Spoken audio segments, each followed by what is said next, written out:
Hey guys, what is going on? My name is NoJ456 and today I'm going to be sharing with you the Hunger Games DLC idea that I have. Basically, I have it all planned out. I have it all planned how you can actually implement this into GTA. This isn't just like some ridiculous DLC idea. I have an idea of how it can completely work with the GTA Online, how it already is, just maybe changing up a few textures, adding in a few things, and it's completely possible. And I would actually pay like $20 for this DLC if they put it in. So if you guys have any ideas on how to improve that, leave it in the comment section down below. And if you agree with my ideas and you just like this idea in general and want Rockstar to start thinking about it, leave a like on this video. I'm going to be sending this video directly to Rockstar, so let's try to get as many likes as possible. But anyway, without further ado, let's go ahead and jump into the video here. So this is the Hunger Games DLC map. There are a couple key points of interest. I'm going to be talking about the key points of interest and then we kind of be talking about the map in general. Obviously the start, everyone is going to start in the middle of the Sandy Shores Bay. Basically you're all going to be sitting around in a circle. If you watch the actual Hunger Games movie, it's going to be little platforms exactly like that. In the middle there's just going to be this huge island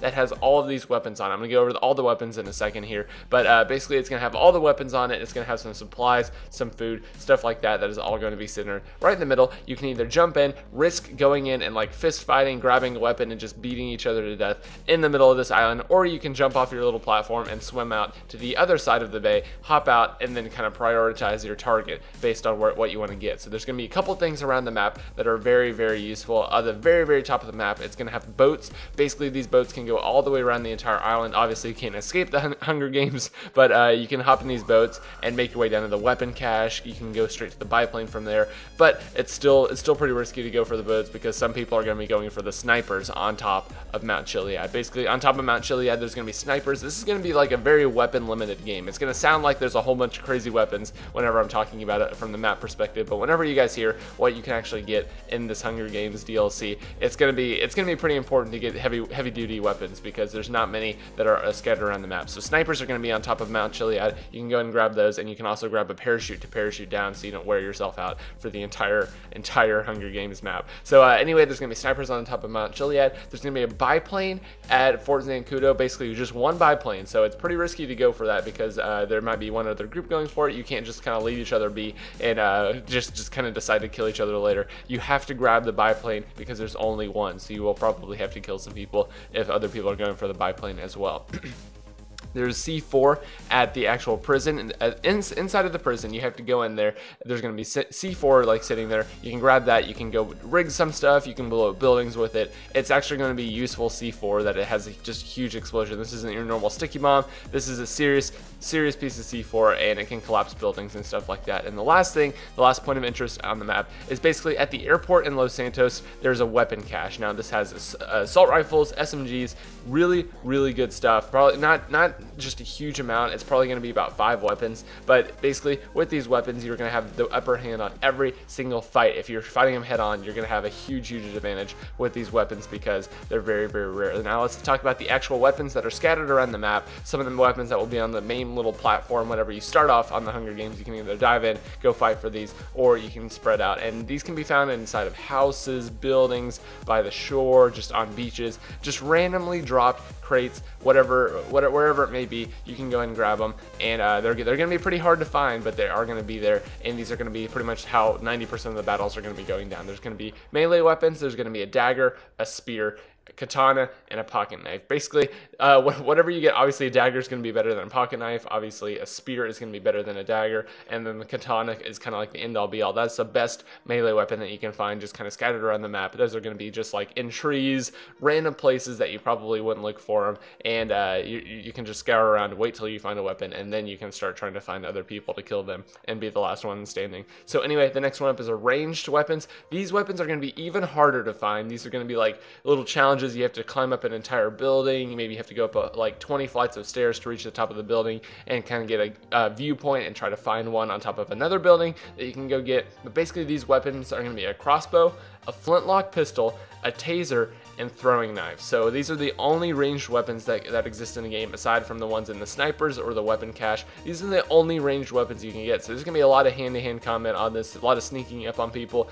But basically the flintlock pistol, if you don't know about that, that is a one-shot, very inaccurate pistol. But if it hits you, it's gonna tear you up. It's gonna definitely do some fatal damage. But again, it's very hard to hit people with a flintlock pistol, and you only have one shot, and you can't get it wet is the other thing. And that kind of transitions into the next thing I wanted to talk about, which is hunting and shelter. So basically, there's only going to be 1 meter, and this sounds kind of ridiculous. It's not super realistic, but to keep with the GTA kind of simplicity, there's only going to be 1 meter. This meter goes down for you running long distances. Basically, if you, I don't know, climb up Mount Chiliad, you're definitely going to have that meter go down a lot. And the only way to replenish this meter is either sleeping inside of a building or hunting for food. There's going to be animals roaming everywhere. The entire city is going to be kind of destroyed, like overgrown, everything like that. There's new textures on all of the buildings, and there's just animals roaming the streets. You can kill them with your bare hands, or if you have a weapon like a spear or something, you can throw it at them. And obviously, if you have throwing knives, you can use those. But it's going to be pretty difficult to actually kill animals. So you will need to find shelter that is outside of stuff. So you can find shacks, you can find houses. Every single house you can go inside. And in the city, a lot of the stuff is overgrown and collapsed, but there are still houses that you can go inside and actually sleep and rejuvenate that bar. But obviously, if you are sleeping, this is real time, so you can be snuck up on and killed by another player. The way sleeping will work is basically you go to sleep, and even though it is real time, like you would only really sleep for like 2 minutes, it would rejuvenate your bar. But in that 2 minutes, everyone is still playing it real time, and in that 2 minutes, someone can come up and like stab you and kill you while you're sleeping or anything like that. If they sneak up on you, you can like wake up if they're being too loud or anything like that. Also, all around the map are repairable ATVs. You can find blow torches, and you can also find gas cans to fill up the ATVs and kind of use those to travel from one side of the island to another. It's not the best way of transportation, just simply because the resources to repair the ATVs and actually the gas to put in them is going to be pretty limited. Obviously, you can just do that all from the weapon wheel. It's not too hard to put into the game, and ATVs are already in there, obviously. So basically, that is the general concept of the game. Everything is kind of dark and bleak. It's not like the normal Los Santos. Obviously, everything's going to be kind of destroyed. It kind of looks like post-apocalyptic Los Santos here, and I just really talking about it, thinking about it, this would be the #1 DLC that I would want for GTA Online, even more than Zombies, because it's PvP action. It's absolutely amazing. It has a survival feature, even though it's a very, very simple one. And the bar's not going to go down super fast. It's not going to be like every 20 minutes you have to hunt for something. Maybe like every hour, if you've been running, you might need to sleep or hunt for something. That's a huge amount of time, though. And I think this would be an absolutely amazing DLC, an absolutely amazing competitive DLC that you could do with 16 people in a lobby, just all spawned around the central island, and then all jumping off and not really want to risk fist fights, but running for the biplane, the weapon cache, the C4, the snipers, the boats, or just going and hiding it out, and then at the last moment pop out and destroy everyone. So anyway, I'm super excited about this. Crossbows, flintlock pistols, tasers, and throwing knives. Obviously, those things would have to be added in. Not even the taser, that's already in the game, but those other things would have to be added in. A spear, katana, and dagger. Dagger's already in the game. Pocket knife could just be like a smaller dagger, and then the spear and katana would have to be added in. You'd have to add in some survival features, reskin some things, but that is not a lot of work for a $20 DLC, because if you can imagine how many people would buy this DLC. I would buy it. I would buy 4 of them if I'm going to get it on Xbox One, PS4, and PC. I would buy all of those.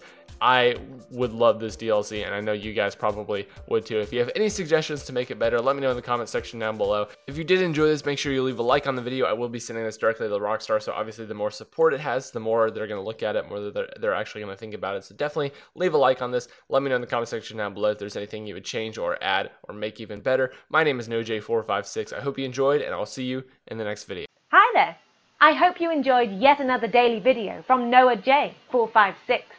Be sure to hit that subscribe button, or Noah will be sure to 720 fakey ladder stall no scope you before you can say a word. Prepare to get wrecked, mate.